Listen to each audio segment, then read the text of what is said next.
Hello and welcome my dear students. It is the next video lesson of biodiversity. और आज की video में हम पढ़ने वाले हैं बायोडाइवर्सिटी चैप्टर के अंदर अपना टॉपिक नॉमनक्लेचर।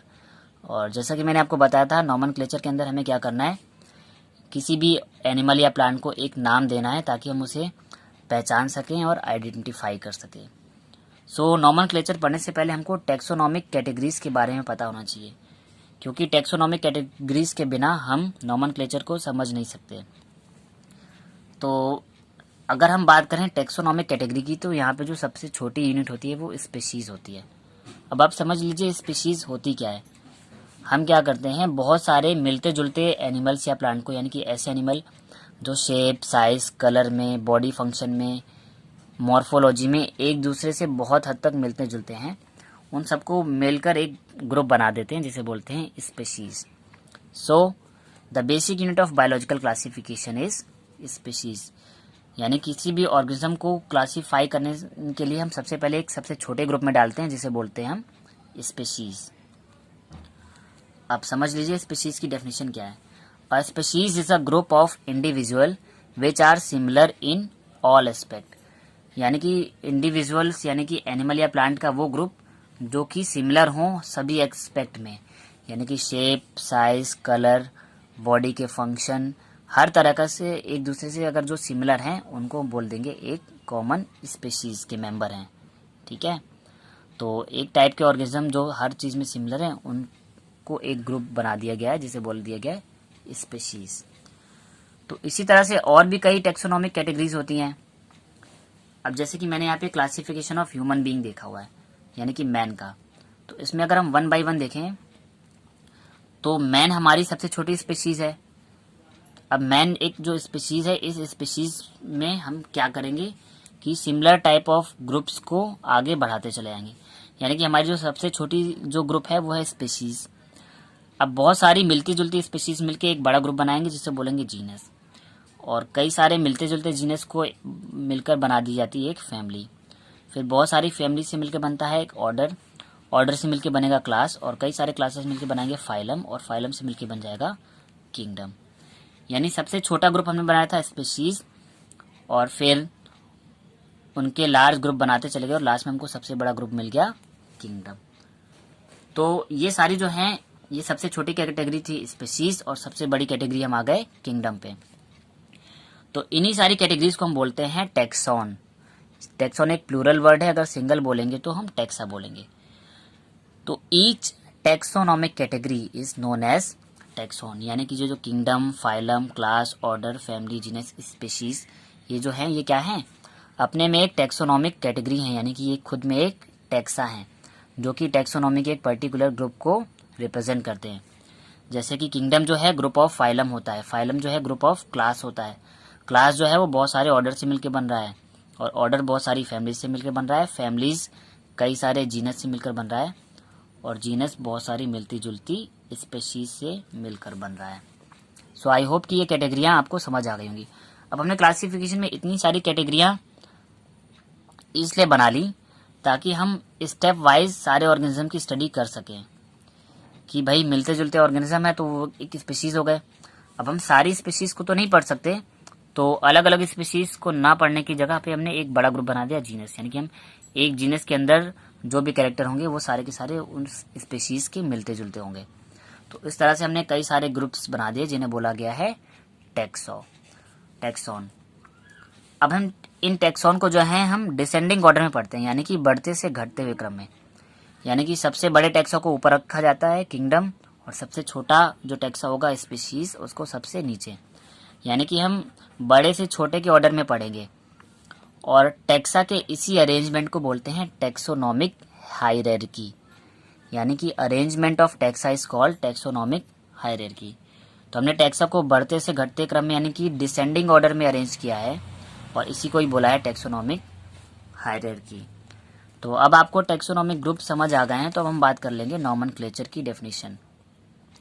तो जैसा कि बताया कि नॉमनक्लेचर में हमें एनिमल्स को नाम देना है, तो nomenclature gives name for identification and classification of animals and plants.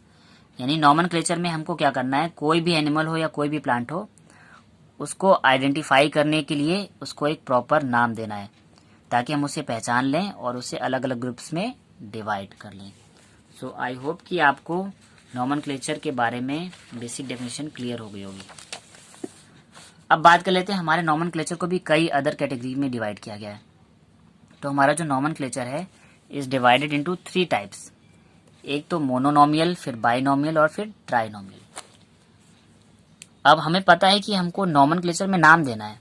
अब मोनो का मतलब होता है सिंगल और नॉमियल का मतलब होता है नेम, यानी कि जब हम किसी स्पीशीज को एक ही नाम दें, एक ही शब्द का सिंगल नाम दे दें तो उसे बोलेंगे मोनोनॉमियल।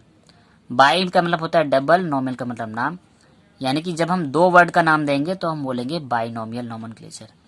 और ट्राइनॉमियल यानी कि 3 वर्ड का नाम दे दें, यानी किसी भी स्पीशीज का नाम अगर एक शब्द में या एक वर्ड में खत्म हो जाए तो मोनोनॉमियल, 2 वर्ड में तो बाई और 3 वर्ड में तो ट्राई।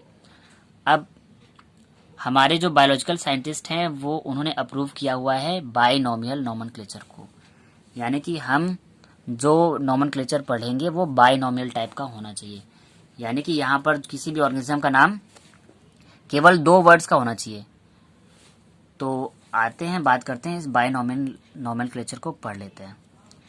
तो जैसा कि मैंने बोला था कि हम कैरोलस लिनियस को ही फादर ऑफ टेक्सोनॉमी बोलते हैं, और बाइनॉमियल नॉमेनक्लेचर भी इन्होंने ही दिया था, यानी कि कैरोलस लिनियस ने। अब बाइनॉमियल नॉमेनक्लेचर में क्या होता है, इन बाइनॉमियल नॉमेनक्लेचर ईच एनिमल और प्लांट इज गिवन 2 नेम्स, यानी कोई भी एनिमल हो चाहे कोई भी प्लांट हो उसको हम 2 वर्ड का नेम देते हैं, यानी कि उसका जो नाम है वो 2 शब्दों से मिलकर बना होगा। जैसे अगर हम नॉर्मली ह्यूमन बीइंग्स की बात करें तो आप लोगों का एक खुद का पर्टिकुलर नाम होता है और दूसरा आपका सर नेम होता है, यानी कि आपका नाम भी 2 वर्ड से मिलकर बना है, तो इसे हम बाइनॉमियल बोल सकते हैं। सेम एज जो हमने टेक्सोनॉमी की है, वहाँ पे हम जो फर्स्ट नेम है, नाम का जो पहला वर्ड होगा या पहला शब्द होगा वो जेनरिक नेम यानी कि जीनस को रिप्रेजेंट करेगा, और जो सेकंड है वो हमारी स्पेसिफिक नेम या स्पीशीज को रिप्रेजेंट करेगा। अब ये जीनस और स्पीशीज कैसे होती हैं अब आप समझ लीजिए। जैसे कि मैंने यहाँ पर आपको मैन का क्लासिफिकेशन किया, तो मैन को रखा गया है किंगडम एनिमेलिया में, यानी कि एनिमल्स की कैटेगरी में। इसका जो फाइलम है कॉर्डेटा है। कॉर्डेटा का मतलब होता है जहाँ पर वर्टिब्रल कॉलम यानी कि रीढ़ की हड्डी प्रेजेंट हो। अब ह्यूमन बीइंग की जो क्लास है मेमेलिया है। मेमेलिया में सारे स्तनधारी जीव जंतु, यानी कि जिनमें मेमरी ग्लैंड प्रेजेंट होती है, यानी कि जो मिल्क प्रोड्यूस कर सकते हैं। ऑर्डर की बात करते हैं तो इनको प्राइमेट्स ऑर्डर में रखा गया है। प्राइमेट्स का मतलब होता है ऐसे ऑर्गेनिज्म जो 2 पैरों पर चल सकें, तो केवल ह्यूमन बीइंग्स ही हैं जो 2 पैरों पर चल सकते हैं, इसलिए इनको प्राइमेट्स में रख दिया। सेम एज कुछ और कॉमन चीज़ें होंगी जिसकी वजह से इनको फैमिली का नाम दे दिया गया होमोनिडी, जीनस होमो और स्पीशीज जो है सेपियंस। तो मैंने बाइनॉमियल नॉमेनक्लेचर में क्या देखा कि हम फर्स्ट वर्ड रखेंगे जेनरिक नेम यानी कि जीनस का नेम, और जो दूसरा वर्ड होगा वो होगा स्पेसिफिक नेम। यानी कि अगर हम बाइनॉमियल नॉमेनक्लेचर में मैन का नाम रखें तो मैन का नाम क्या हो जाएगा, होमो सेपियंस। तो देखिए मैंने एग्जांपल में मैन का जो नेम दिया है वो क्या दिया है, होमो सेपियंस। यानी कि हमारे बाइनॉमियल नॉमेनक्लेचर में हमारा जो कोई भी जो नाम होगा वो 2 शब्दों से मिलकर बनेगा। पहला शब्द होगा जीनस का नाम और दूसरा होगा स्पीशीज का नाम। तो जीनस हमारी होमो हो गई और स्पीशीज हो गई सेपियंस। तो बाइनॉमियल नॉमेनक्लेचर में इसी तरह से कोई भी ऑर्गेनिज्म होगा हम उसका नाम केवल 2 वर्ड से लिखेंगे। पहला वर्ड उसकी जीनस को बताएगा और दूसरा उसकी स्पीशीज को बताएगा। सेम एज अगर हम बात करें कैट की यानी कि बिल्ली की, तो फेलिस डोमेस्टिकस। फेलिस क्या है, genus name, domesticus species name. ऐसे ही लॉयन का फेलिस लियो, फ्रॉग का राना टिग्रीना, पी यानी कि मटर का होता है पाइसम सेटाइवम, मस्टर्ड का होता है ब्रेसिका कंपेस्टिस और मैंगो का होता है मैंगीफेरा इंडिका। तो ये जो बाइनॉमियल नेम है इन्हीं को ही हम साइंटिफिक नेम भी बोलते हैं, यानी कि यही ऑर्गेनिज्म के साइंटिफिक नेम भी कहलाते हैं। और आप चाहें तो इनको लर्न भी कर सकते हैं क्योंकि ये आपके एग्जाम में पूछे जाते हैं। तो इस तरह से हम कोई भी ऑर्गेनिज्म हो, चाहे एनिमल हो चाहे प्लांट हो, उनके नाम को हम 2 कैटेगरी में डिवाइड करेंगे, यानी कि 2 वर्ड का नाम लेंगे बाइनॉमियल टाइप का, जिसमें कि पहला वर्ड उनकी जीनस को बताएगा और दूसरा वर्ड स्पीशीज को। अगर हमने मटर भी ले ली तो मटर में पाइसम क्या है, जीनस है, और स्पीशीज क्या है, सेटाइवम है। अब इसके अलावा भी कुछ इंटरनेशनल रूल्स होते हैं टैक्सोनॉमी के, तो हम उन इंटरनेशनल रूल्स ऑफ टैक्सोनॉमी को भी जान लेते हैं। अब ये रूल हमको ये बताते हैं कि हमको किसी भी एनिमल या प्लांट को अगर नाम देना है तो वो नाम किस टाइप का होना चाहिए, यानी कि नाम को हमको किस तरीके से लिखना है और क्या क्या वेरिएशन आने हैं वो सारे हम देख लेते हैं। तो इन रूल्स में जो पहला रूल कहता है वो कह रहा है name of all organism should be binomial, यानी कि किसी भी ऑर्गेनिज्म का जो नेम है वो सिंगल वर्ड का नहीं होगा। हमारे पास जितने भी ऑर्गेनिज्म हैं उनका जो नेम है वो हमेशा कैसा होगा, बाइनोमियल ही होगा, यानी कि सभी चाहे एनिमल हो चाहे प्लांट हो उनका नाम 2 वर्ड से मिलकर बनेगा। फिर कह रहा है generic and specific name should B separate, यानी ऐसा नहीं कि मैंगो का नाम है मैंगीफेरा इंडिका, तो जेनेरिक नेम मैंगीफेरा है तो स्पेसिफिक नेम भी हम मैंगीफेरा कर दें, यानी कि मैंगीफेरा कर दें, ऐसा नहीं होना चाहिए। यानी कि जेनेरिक और स्पेसिफिक नेम यानी कि जीनस का नाम और स्पेसिफिक का नाम स्पीशीज का नाम दोनों एक दूसरे से अलग होने चाहिए, सेपरेट होने चाहिए। यानी कि हम जीनस का नाम और स्पीशीज का नाम सेम नहीं रख सकते। ओवरऑल मतलब यही है।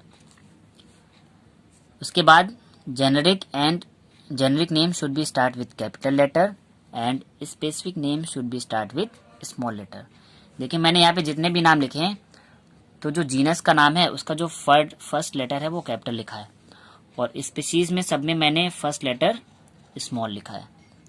ये टैक्सोनॉमी का रूल है कि अगर हम जीनस का नाम लिखेंगे तो उसका फर्स्ट वर्ड कैपिटल लेटर होगा, सेम एज स्पीशीज के केस में पहला वर्ड स्मॉल लेटर में होगा। और आगे भी कुछ रूल्स हैं, आपको लिखने नहीं बट मैं बता देता हूँ कि जीनस और स्पीशीज के नाम को हम इटैलिक लिख सकते हैं। इटैलिक का मतलब होता है कुछ तिरछी स्टाइल में लिख सकते हैं, ठीक है। तो सबके जो नाम है वो बाइनोमियल होंगे, यानी कि 2 वर्ड से मिलकर बनेंगे। जीनस का नेम हमको अलग लिखना है और स्पीशीज का नाम अलग होना चाहिए, दोनों सेम नहीं होने चाहिए।